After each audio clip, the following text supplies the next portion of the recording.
ਰਾਣੀ ਜਾ ਸ਼ਹਿਰ ਮੈਂ ਕਹਿਵਾਂ ਉਹਦੇ ਕੋਲ ਸੀ ਮੈਂ ਉਹਨੇ ਉਹਦਾ ਕਮਰਾ ਦਿਖਾ ਲਿਆ ਹੈ ਨੀ ਇਹ ਅੱਛੀ ਨੌਵੀਜਨ ਲੱਕੜੀ ਉਹਨੇ ਕਿਆ ਰਹਿਣਾ ਤਾਂ ਮੈਂ ਜਾ ਜਿੱਥੇ ਵੀ ਤੇਰੀ ਮਰਜ਼ੀ ਮੈਂ ਆਲੇ ਦੁਆਲੇ ਦੇਖਿਆ ਕੋਈ ਉੱਥੇ ਕੋਸੀ ਨਹੀਂ ਸੀ ਮੈਂ ਦੂਈ ਤੇ ਬਹਿ ਗਿਆ ਸਮਾਂ ਸੋਚ ਕੇ ਉਹਦੀ ਸ਼ਰਾਬ ਪੀ ਕੇ ਅਸੀਂ 2 ਵਜੇ ਤੱਕ ਗੱਲਾਂ ਕੀਤੀਆਂ ਫੇ ਉਹਨੇ ਕਿਹਾ ਸੌਣ ਦਾ ਸਮਾਂ ਹੋ ਗਿਆ Ramón Lobo, ¿cómo estás? Buenos días. Muy buenos días, ¿qué tal? Has estado en Barcelona, creo, ¿no? Sí, he estado ahí 3 días para dar una charla ante empresarios del sector del seguro. Mira. Sí, les he ¿Son dicho de los que preocupados o de los menos preocupados? ¿Sabes que están? Pues deberían preocuparse porque les recomendé que todo lo que tengan en costa que lo suelten, porque con el cambio climático lo tienen mal. Una reunión esta semana, ¿no? De Llure con Torra y les decía que tenía que condenar la violencia porque los efectos de la crisis, bueno, del conflicto se notan y dentro de unos días además creo que hay una reunión del Comité Ejecutivo de Mobile World, pueden llegar a decidir marcharse de Barcelona, lo cual sería tremendo. Es un problema que es la primera vez que tengo claro que tiene una solución muy, muy difícil. Después de estar por allí, dices. Sí, lo llevo viendo hace tiempo, ¿no? Pero porque voy mucho y me gusta mucho Barcelona y me gusta mucho Cataluña, pero es que hay un sector del procés que no es mayoritario, creo, que está como inducido por una secta, donde se repiten una serie de cosas como verdades absolutas, incuestionables, y luego hay un miedo generalizado a la palabra traidor. Igual que aquí, en el otro lado, hay un miedo generalizado que te tilden de pro-separatista o antes pro-etarra. Entonces espero que después de las elecciones estos miedos se superen y encontremos posibilidades de diálogo. Bueno, las elecciones, has visto los sondeos, ¿no? ¿Qué descorazonador es lo que ha pasado o lo que se anticipa que va a pasar con Vox, ¿no? Al final el proceso es el mismo en España que ha sido en otros países. Primero pensamos que estamos libres de esa representación del fascismo, después se celebran unas elecciones y sacan pocos votos y dices, bueno, pues es que en España es residual. Después normalizas el fascismo por la vía del hormiguero y te despiertas por la mañana y son tercera fuerza política. Sí, igual que todo lo que hizo Esperanza Aguirre es culpa de Pablo Carbonell, ahora todo lo de Vox es culpa del hormiguero, ¿no? No lo sé. De todas formas, casi todo el voto de Vox viene de Ciudadanos. O sea, Ciudadanos ha ido tanto a la derecha que ya da igual pasar de un lado a otro. Aquí, yo tengo un amigo catalán que no voy a decir su nombre porque no sé si quiere que cuente lo que me contó, pero él sostiene que no hubo pacto de gobierno antes por la sentencia, porque se iba a romper el gobierno, no tanto por Podemos, sino por Esquerra. Y que ahora en este nuevo escenario, ya con la sentencia sobre la mesa, los incidentes post-sentencia, sí puede haber un encuentro, un entendimiento a largo plazo entre el PSOE, quizás Podemos o el PP, no sabremos, y Esquerra, para encontrar una solución de salida. Esquerra está en esa solución y después la sentencia, más allá de que las penas pueden ser muy exageradas, y yo creo que lo son, pero sí es cierto que está llena de salidas. Bueno, salidas posibles si alguien quiere verlas o ir por allí, ¿no? Pero la verdad es que es desalentador. Pensar, ayer escuchábamos esto que decía Santiago Abascal, ¿no? Ese listado público de apellidos de familias que reciben ayudas a la vivienda y todos los que empezaban por la A eran apellidos marroquíes y los decía además como entre risas, ¿no? Que yo creo que es el mayor ejercicio de racismo que he escuchado en mucho tiempo, y pensar que ese partido puede llegar a tener 50 diputados en el Congreso que a mí me representa. Sí, ese partido está gobernando en Madrid de alguna forma, está gobernando en la comunidad autónoma, está gobernando en Andalucía, y hay 2 partidos responsables de esto, que son Ciudadanos y el Partido Popular. Vamos mejor con lo nuestro. Porque... Venga.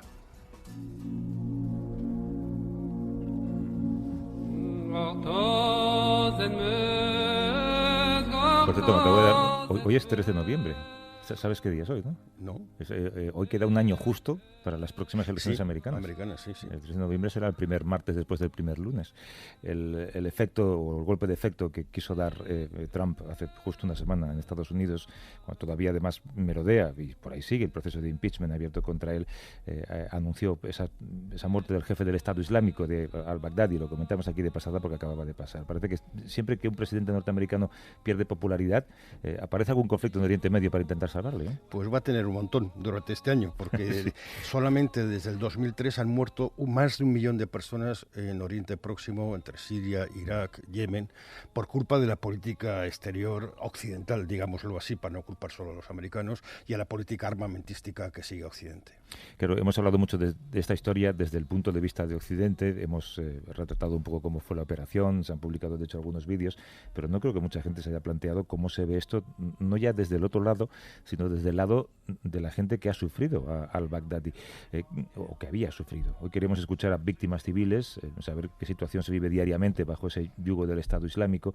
Luis Miguel Hurtado es corresponsal de la SER en Irán, nos habla desde Teherán. ¿Cómo estás, Luis Miguel? Buenos días. Hola, buenos días. ¿Cómo estáis, compañeros? Cuéntanos primero qué queda en Siria después del Estado Islámico. Bien, ¿qué queda en Siria? Que Siria es un país destruido, es un país arrasado, y no solo por el Estado Islámico. Tenemos que entender que llevamos más de 8 años de guerra, que el gobierno sirio y sus aliados han bombardeado casi todas las ciudades del país, y luego en esas ciudades bombardeadas además llegó el Estado Islámico. Pero ya se había provocado ese gran alud, ¿no? Esa gran ola de 9 millones de desplazados, que no son solo externos, o sea, lo que nos ha llegado a Europa es una pequeñísima porción, son también los desplazados internos. Toda esta situación es un caldo de cultivo para el próximo Estado Islámico. Os voy a poner un ejemplo. Estábamos en Bagús, ¿no?, en los últimos territorios de este pseudo-califato el pasado enero, y nos encontrábamos con civiles que nos decían, rápidamente nos abordaban cuando veía un periodista extranjero y le explicaba, mira, los americanos han bombardeado mi casa, los americanos han destrozado mi trabajo, ¿qué hago yo ahora? ¿Qué vas a hacer tú? Y lo que tenías que responder, desgraciadamente, es nada, porque por lo que parece Estados Unidos tiene presupuesto para bombardear, pero no presupuesto para reconstruir. Y esto es lo que está provocando el caldo de cultivo del futuro Estado Islámico. Pero aparte de todo esto, tenemos que hablar también sobre todo del capital humano de estos millones de desplazados. Y quería poneros un ejemplo, y además es muy ilustrativo. Hablo de Khalid. Le llamo Khalid porque me ha pedido personalmente que no revele su nombre.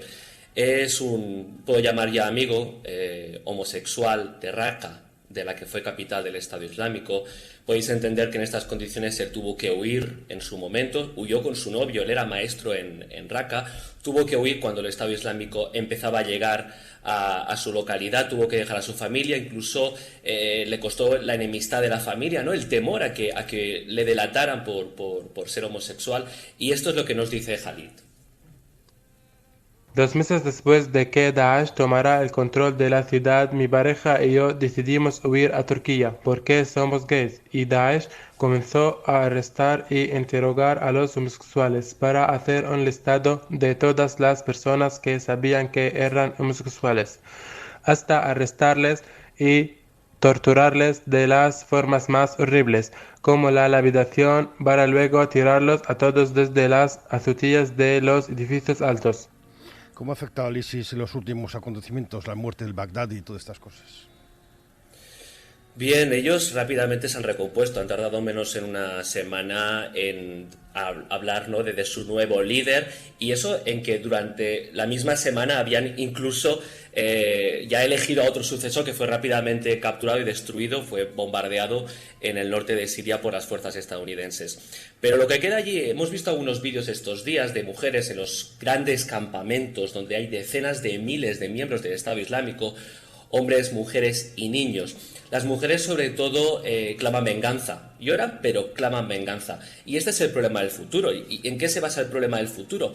En que la Unión Europea, y también está España entre ellos, tienen a muchísimos ciudadanos de su país allí hacinados en condiciones pésimas y les están negando el derecho a la repatriación, en todo caso el derecho incluso a un juicio justo, ¿no?, por lo que han podido hacer. Pero es que además no hablamos solo de las personas que fueron voluntariamente, hablamos en el caso de España de 16 menores que siguen ahora mismo en campamentos del norte de Siria y que nadie les está haciendo caso. Esos campamentos son lo que podemos decir avisperos del radicalismo. Esto es muy peligroso, no es solo que se atente contra los derechos de menores inocentes, es que esos campamentos son también caldo de cultivo para los radicales del futuro. Y además ahora con esta ofensiva que está habiendo en el norte de Siria, esta ofensiva turca, el riesgo de que haya una ruptura de las barreras de las prisiones, de que haya fugas, ya ha ocurrido en las últimas semanas. Ese es un peligro altísimo. Y hemos querido hablar con una persona que está en el norte de Siria, con una joven kurda, ella es Nujin.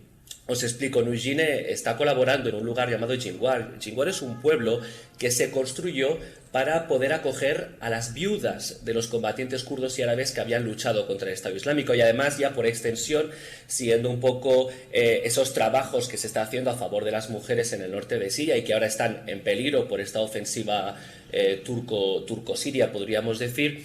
Este pueblo está en una situación muy complicada. Estos intentos de poder crear un entorno de igualdad para las mujeres en este pueblo, pues mira, lo que me decía Nujin ayer mismo es que habían tenido que abandonar todas las compañeras el pueblo de Jinguar debido a los bombardeos turcos. Esto es lo que nos dice Nujin. The ISIS and other jihadist groups are using the situation to Daesh y otros grupos yihadistas están usando la situación para reorganizarse con la ayuda directa e indirecta de Turquía, nos dice Nujin. Bagdadi ha muerto, ellos lo recalcan, y eso es por supuesto un triunfo, pero eso también no va a detener a la reorganización del Estado Islámico, no va a detener los ataques turcos, no va a detener las amenazas a una sociedad civil que en estos momentos está sufriendo una guerra terrible. Por lo tanto, como puede también subrayar muy bien el compañero Ramón Lobo, el hombre muere, Abu Bakr Baghdadi muere, pero su legado persiste. Nujin recalca muy bien este hecho, y es que tras la muerte de Abu Bakr Baghdadi, Estados Unidos, como decía antes, ha tenido que bombardear en el norte de Siria. Es que se sabe que las células durmientes del Estado Islámico siguen agazapadas, y si han conseguido trasladar, podemos intentar figurarnos mentalmente un mapa de Siria, desde el extremo este del país donde se creía que estaba Abu Bakr Baghdadi, incluso se creía que había saltado a Irak, pues la semana pasada apareció en el extremo oeste, en el extremo noreste, en la provincia de Idlib, a 5 kilómetros de la frontera turca.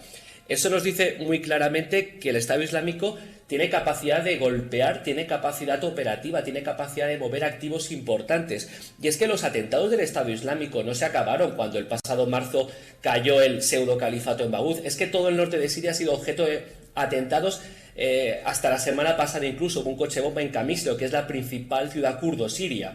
Hubo un coche bomba que mató a 4 civiles. El Estado Islámico reivindicó el atentado. Por lo tanto, no podemos decir que con la caída del pseudo-califato, con la muerte de Abu Bakr Baghdadi, la amenaza del Estado Islámico se haya acabado. Has estado con un amigo común, que es Ricardo García Vilanova, que creo que además justo venía de esa zona, ¿no?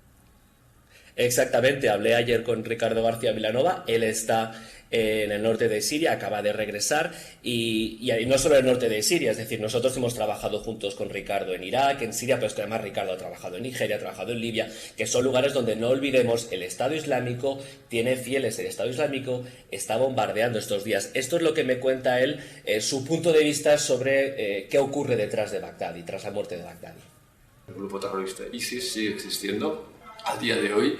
Yo cada vez que voy a uno de estos países que estuvo bajo la influencia, soy testigo de actos terroristas que comete este grupo, de incursiones, de asesinatos, de coches bomba, y como tal este grupo terrorista seguirá existiendo mucho más allá de la idea de lo que ha sido la desaparición a día de hoy de su propio líder. Cosa que cuesta entender cuando esa desaparición se vende como el final casi de una operación. Luis Miguel Hurtado, coronel de la SER en Irán. Gracias. Dale recuerdos a Ricardo si le ves. Un abrazo. Muchas gracias a vosotros. Gracias, Hasta luego. ¿Te acuerdas de la época, Ramón, en la que para hacer operaciones en un tercer país había que pedir permiso al Consejo de Seguridad de la ONU? Ya se nos olvida incluso. No, aquí solo se ha pedido permiso a Rusia, porque la zona del DIP está bajo la influencia rusa y, bueno, evidentemente no sé si le dieron detalles, supongo que no, pero sí avisar a Putin. Sabes que avisó a Putin, pero no a Nancy Pelosi, o a Crazy Nancy, como la llama Trump. Sí, bueno, eso entra dentro de la lógica, pero sí podían haber avisado a la presidenta del Congreso. Hombre, yo creo que lo merece. Bueno, seguimos. Vamos. A vivir que son 2 días. Javier del Pino.